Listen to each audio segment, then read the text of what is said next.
Paris में इब्राहिम नाम का एक आदमी अपनी बीवी और बच्चों के साथ एक झोपड़ी में रहता था।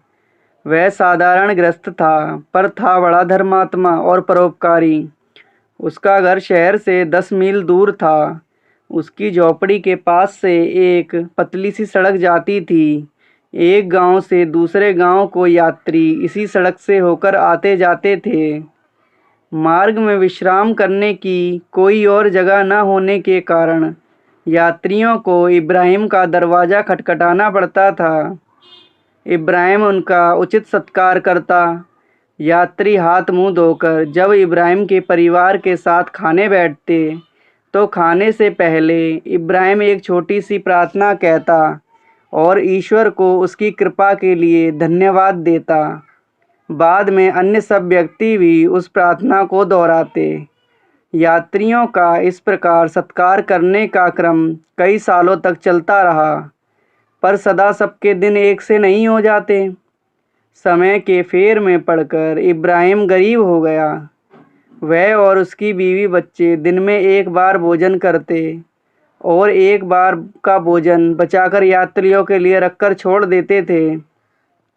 इस परोपकार से इब्राहिम को बड़ा संतोष होता, पर साथ ही साथ उसे कुछ गर्व हो गया और वह यह समझने लगा कि मैं बहुत बड़ा धर्मात्मा हूँ। मेरा धर्म ही सबसे ऊंचा है। एक दोपहर को उसके दरवाजे पर एक थका हारा बूढ़ा आया। वह बहुत ही कमज़ोर था। उसकी कमर कमान की तरह झुक गई थी और कमजोरी के कारण उसके कदम भी सीधे नहीं पड़ रहे थे। उसने इब्राहिम का दरवाज़ा खटखटाया। इब्राहिम उसे अंदर ले गया और आग के पास जाकर बिठाया। कुछ देर विश्राम करके बूढ़ा बोला, बेटा, मैं बहुत दूर से आ रहा हूँ, मुझे बहुत भूख लग रही है। इब्राहिम ने जल्दी से खाना तैयार करवाया और जब खाने का समय हुआ तो अपने नियम के अनुसार इब्राहिम ने दुआ की। उस दुआ को उसके बीवी बच्चों ने उसके पीछे दोहराया। इब्राहिम ने देखा वह बूढ़ा चुपचाप बैठा है। इस पर उसने बूढ़े से पूछा, क्या तुम हमारे धर्म में विश्वास नहीं करते? तुमने हमारे साथ दुआ क्यों नहीं की? बूढ़ा बोला, हम लोग अग्नि की पूजा करते हैं। इतना सुनकर इब्राहिम गुस्से से लाल पीला हो गया और उसने कहा, अगर तुम हमारे खुदा में विश्वास नहीं करते और हमारे साथ दुआ नहीं करते, तो इसी समय हमारे घर से बाहर निकल जाओ। इब्राहिम ने उसे बिना भोजन दिए ही घर से बाहर निकाल दिया और दरवाज़ा लगा लिया।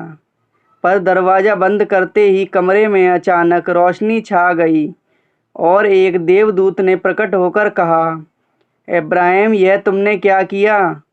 वह गरीब बूढ़ा 100 वर्ष का है। भगवान ने इतनी उम्र तक उसकी देखभाल की है और एक तुम हो जो कि आप अपने को भगवान का भक्त समझते हो, तिस पर भी उसे एक दिन खाना नहीं दे सके, केवल इसलिए कि उसका धर्म तुम्हारे धर्म से भिन्न है। संसार में धर्म भले ही अनेक हों, पर भगवान या खुदा सब प्राणियों का परम पिता है और सबके लिए वही एक ईश्वर है। यह कहकर वह देवदूत आंखों से ओझल हो गया। इब्राहिम को अपनी भूल मालूम हुई और वह भागा भागा उस बूढ़े के पास जा पहुंचा और उसने उससे क्षमा मांगी। बूढ़े ने उसे क्षमा करते हुए कहा, बेटा, अब तो तुम समझ गए होंगे कि भगवान सबका एक है। यह सुनकर इब्राहिम को बड़ा आश्चर्य हुआ, क्योंकि यही बात उससे फरिश्ते ने भी कही थी।